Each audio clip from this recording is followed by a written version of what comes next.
ओम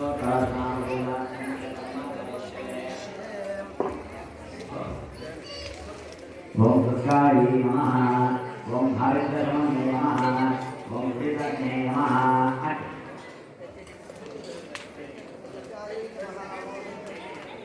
ओम दुर्गाय नमः। ओम हरिद्रमणे नमः। ओम श्रीरत्ने नमः। ओम दुर्गाय नमः। ओम लक्ष्मी नमः। ओम भद्राय नमः। ओम महाविद्याय नमः। ओम सताय नमः। ओम पृथ्व्यै नमः। ओम स्वभाय नमः। ओम ध्रुवाय नमः। ओम महारात्रे नमः। ओम महामायाय नमः। ओम मेधाय नमः। ओम आत्मे नमः। ओम सरस्वत्यै नमः। ओम शिवाय नमः। ओम शशिधराय नमः। ओम शांताय नमः। ओम शांभव्ये नमः। ओम भूतिदायिने नमः। ओम कामस्ते नमः। ओम नियताय नमः। ओम नार्ये नमः। ओम काले नमः। ओम नारायणाय नमः। ओम सवाय नमः। ओम ब्राह्मणे नमः। ओम वीणादाय नमः। ओम वाण्ये नमः। ओम शारदाय नमः। ओम हंसवाहिन्ये नमः। ओम त्रिशूलिन्ये नमः। ओम त्रिनेत्राय नमः। ओम ईशानाय नमः। ओम त्रय्ये नमः। ओम श्वेतमायाय नमः। ओम शिवाय नमः।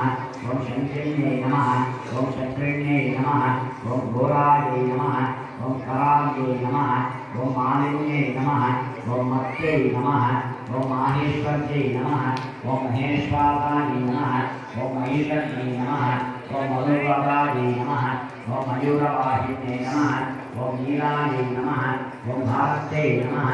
ओम भास्वराम्बराय नमः। ओम पीताम्बरधराय नमः। ओम पीताय नमः। ओम सोमाय नमः।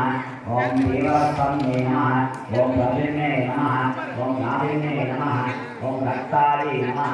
ओम गदिने नमः। ओम दंतिने नमः। ओम प्रभाय नमः। ओम शुंभग्ने नमः। ओम सुभगाय नमः। ओम सुब्रुवे नमः। ओम शुंभ प्राणहारिणे नमः। ओम कामाक्षे नमः। ओम कामुकाय नमः। ओम कन्याय नमः। ओम रक्तबीजनिपातिने नमः। ओम सहस्रवदनाय नमः। ओम संध्याय नमः। ओम साक्षिणे नमः। ओम शांकर्ये नमः। ओम पितये नमः। ओम भार्गवे नमः। ओम वारुण्ये नमः। ओम विद्याय नमः। ओम धराय नमः। ओम धरासुराजिताय नमः। ओम गायत्रे नमः। ओम गायत्रे नमः। ओम गंगाय नमः। ओम दुर्गाय नमः। ओम गीतगणस्वनाय नमः। ओम चंद्रोमायाय नमः। ओम मत्ये नमः। ओम छायाय नमः। ओम सार्वंगे नमः। ओम चंदनप्रियाय नमः। ओम जनन्ये नमः। ओम जाह्नव्ये नमः। ओम जाताय नमः। ओम शांभव्ये नमः। ओम अकराक्षस्ते नमः। ओम वंदन्ते नमः। ओम वल्लभाय नमः। ओम वंदे नमः। ओम वंद्यलंकृतमध्यमाय नमः। ओम हरिचक्रे नमः। ओम हयारूढाय नमः। ओम भूत्यै नमः। ओम हरिहरप्रियाय नमः। ओम वज्रहस्ताय नमः। ओम वरारोहाय नमः। ओम सर्वसिद्ध्यै नमः। ओम वरप्रदाय नमः। ओम श्री दुर्गा देवी नमः। अष्टोत्तर शतनामाभूयां समर्पयामि। धूपदीपने समर्पयामि।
240 ಆಗ್ತದೆ ಎಕ್ಕರ್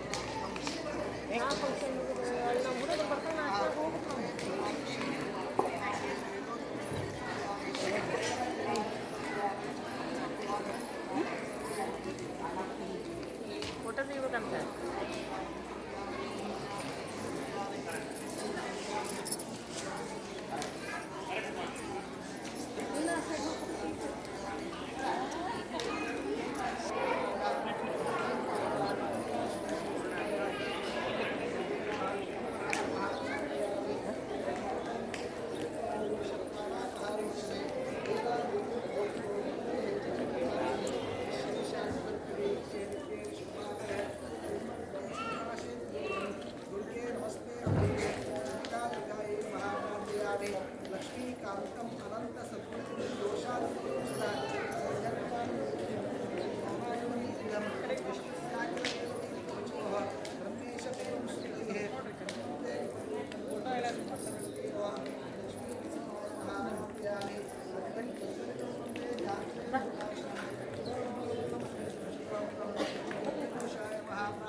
ಅಲ್ಲೇ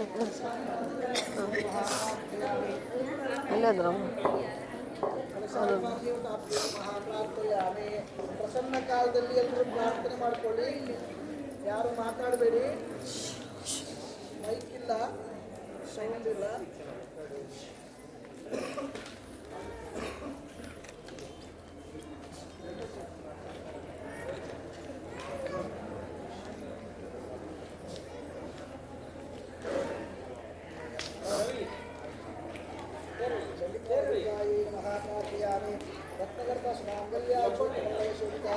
ಚಂದ್ರಾಕ್ಷರ ಪುಷ್ಪಾಢ್ಯ ಪೂರ್ಣ ಕುಂಭಾರಮೋಸ್ತೆ ಕಲಶಾಭಿಮಾನಿ ಅಲ್ಲೇ ಅಲ್ಲೋ ಅಲ್ಲೋ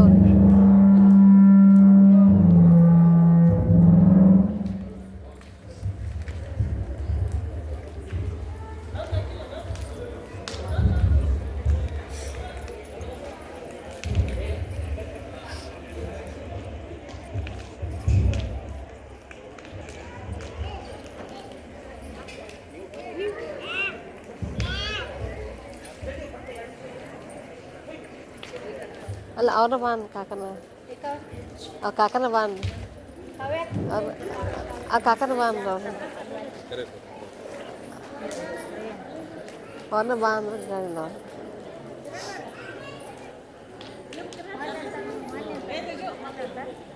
ಅಜ್ಜಿ ಕರ್ಕೊಂಬ ತೇಜಸ್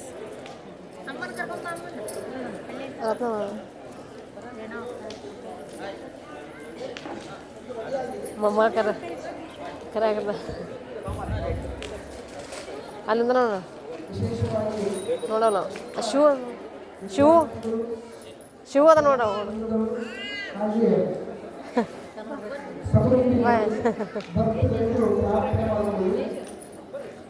ಅತಿಥಿಯನ್ನು ನಾವು ಮನೆಯಲ್ಲಿ ಅವರಿಗೆ ಉಪಚಾರಗಳನ್ನು ಮಾಡ್ತೀವಿ.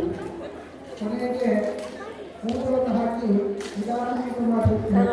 ಅದೇ ರೀತಿ ದೇವರನ್ನ ಪೂಜಿಸೋದು ಅಂತಂದರೆ ನೈವೇದ್ಯವನ್ನು ಅಗ್ನಿಯಲ್ಲಿ ಸಮರ್ಪಣೆ ಮಾಡಿ ಆ ಸಮರ್ಪಣೆ ಮಾಡಿರ್ತಕ್ಕಂತಹ ಆಹುತಿಯೂ ಸಹ ಸಂತೋಷವಾಗಿ ಸ್ವೀಕರಿಸಿ ಸಂತುಷ್ಟನಾಗಬೇಕು ಅಂತ ಹೇಳಿ ಪ್ರಾರ್ಥನೆ ಮಾಡಿದರೆ ಆ ಭಗವಂತ ಅದನ್ನು ಸಂತುಷ್ಟನಾಗಿ ಸ್ವೀಕಾರ ಮಾಡ್ತಾನೆ.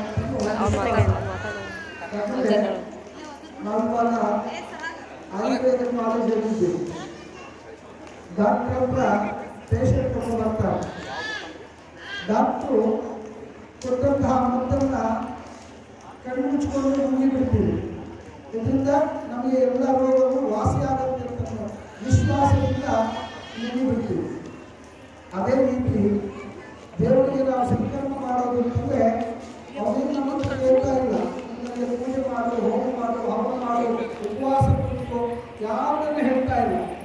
ಆದರೆ ಅವನಿಗೆ ಯಾಕೆ ನಾವು ಕೊಡಬೇಕು ಅಂತಂದರೆ ಜೀವನ ಮಾಡಲಿಕ್ಕೆ ಬೇಕಾದಂತಹ ಪಾಲಿಸ ಭೌತಿಕ ತತ್ವಗಳನ್ನು ಕೊಟ್ಟಿದ್ದಾರೆ.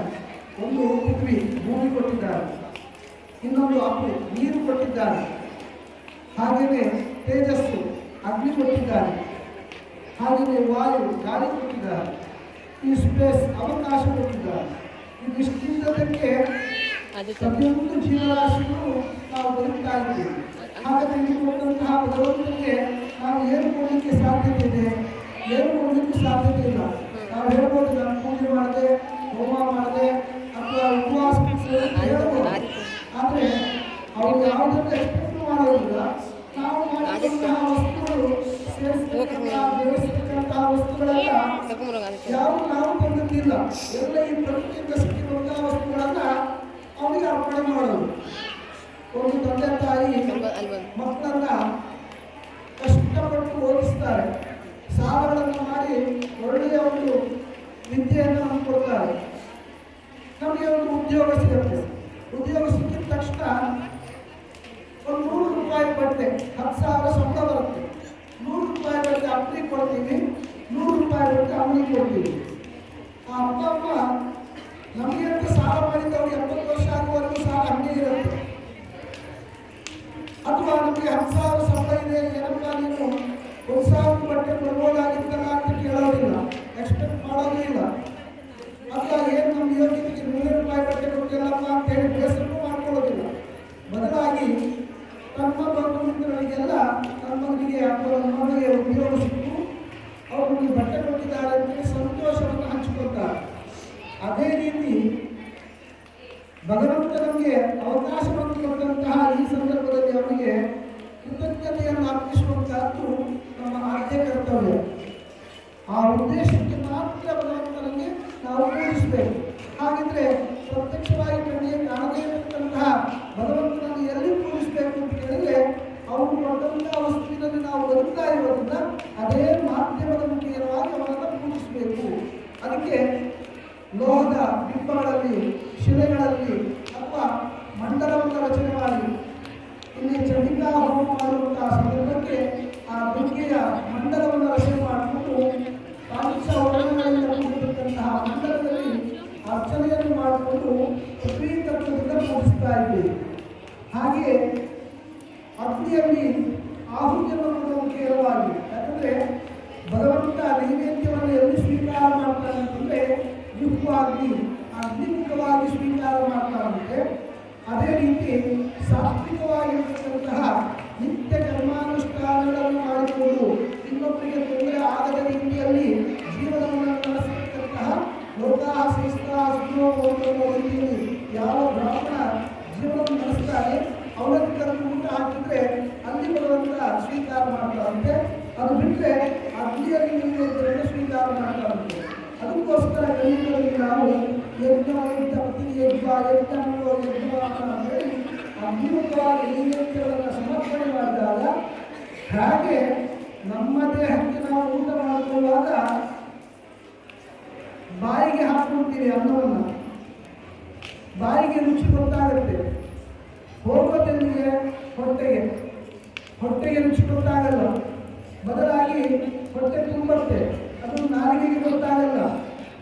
ತಿನ್ನೋದು ಹೋಗೋದು ಎರಡು ಬೇರೆ ಬೇರೆನೇ ಮಾಡಿದ ಹೋದ್ಮೇಲೆ ಅದರ ರಿಸಲ್ಟ್ ಬರೋದು 3 ಗಂಟೆಗಳ ಕಾಲ ಹೊಟ್ಟೆಯಲ್ಲಿ ಪಚನ ಆಗಿ ಅದರ ರಿಸಲ್ಟ್ ಬರೋದು ನಮಗೆ ಮನಸ್ಸಿನ ಮೇಲೆ ನಿದ್ದೆ ಬರುತ್ತೆ.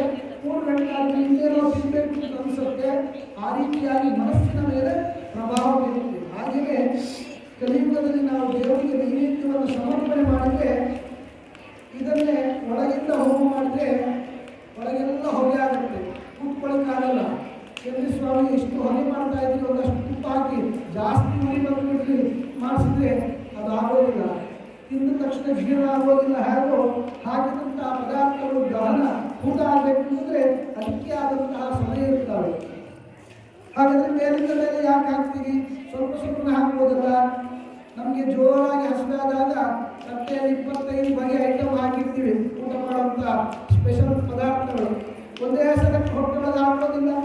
ಅಥವಾ ತಿನ್ನುವಾಗ ಎಷ್ಟು ಜೋರ ಹಸಿವೆ ಆದರೂ ನಾವು ತಿನ್ನೋದು ಬಾಯಿಗೆ ಹೋಗುವಷ್ಟು ಮಾತ್ರ ಊಟ ಮಾಡ್ತೀವಿ. ಅದೇ ರೀತಿ ಭಗವಂತನಿಗೆ ಸಮರ್ಪಣೆ ಮಾಡುವಾಗ ಎಷ್ಟು ನಮ್ಮ ಬಾಯಿಗೆ ಹೋಗುತ್ತೆ ಅಷ್ಟೇ ಪ್ರಮಾಣದಲ್ಲಿ ಆಹುತಿಯನ್ನು ಕೊಡಬೇಕು. ಅದಕ್ಕೆ ಇಷ್ಟೇ ಪ್ರಮಾಣ ಅಂತ ಹೇಳಿ ಆಯುರ್ವೇದದಲ್ಲಿ ನಮಗೆ 32 ಸಲ ಜಗಿದ್ರೆ ಅದು ಪಚನ ಆಗುತ್ತೆ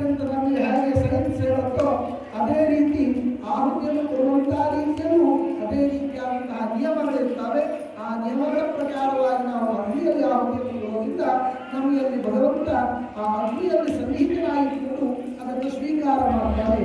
ಹಾಗಾದರೆ ಚಂಡಿಕಾ ಹೋಮ ಅಂತಂದರೆ ಏನು, ದುರ್ಗೆ ಅಂತಂದರೆ ಯಾರು, ಲಕ್ಷ್ಮೀ ಅಂತಂದರೆ ಯಾರು, ಕಾಳಿ ಅಂತಂದರೆ ಯಾರು, ಸರಸ್ವತಿ ಅಂತಂದರೆ ಯಾರು, ಬೇರೆ ಬೇರೆ ರೂಪಗಳನ್ನು ನಾವು ನೋಡ್ತಾ ಇದ್ದೀವಿ.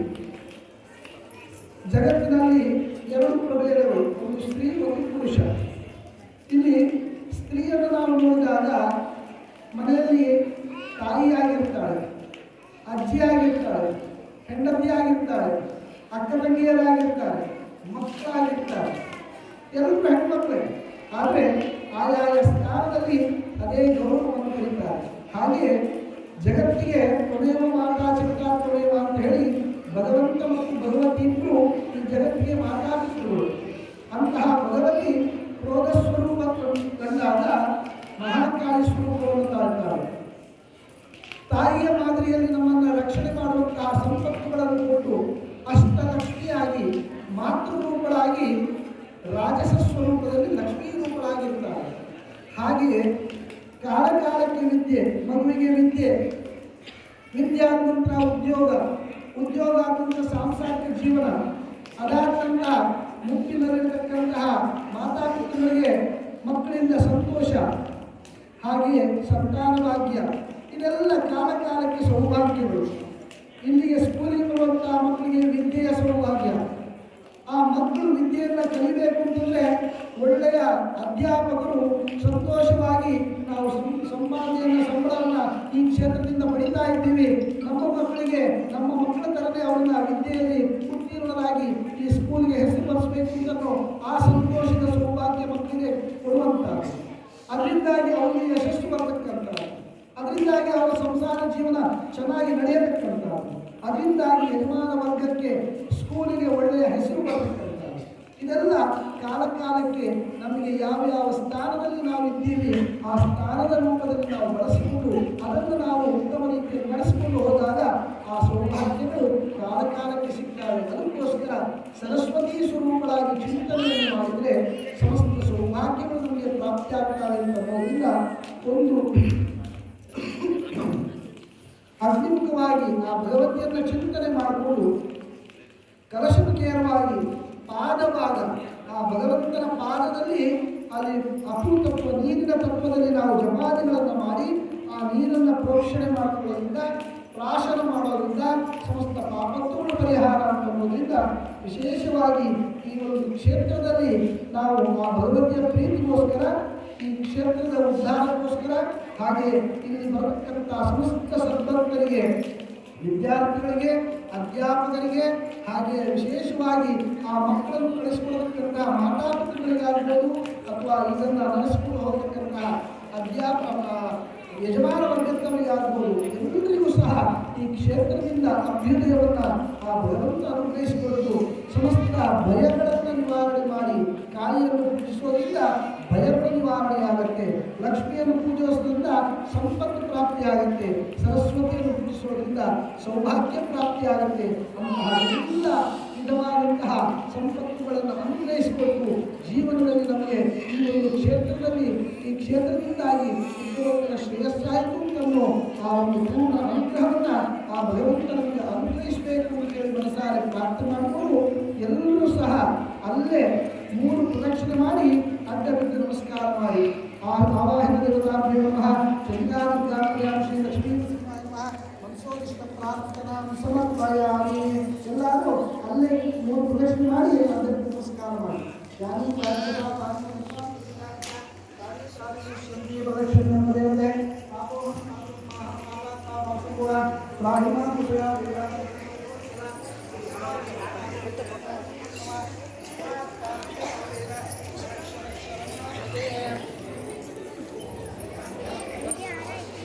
ನಾನೇ ಮಾಡಿದ್ದೆ, ನಾನೇ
ಅಯಮಾಯ ನಮಃ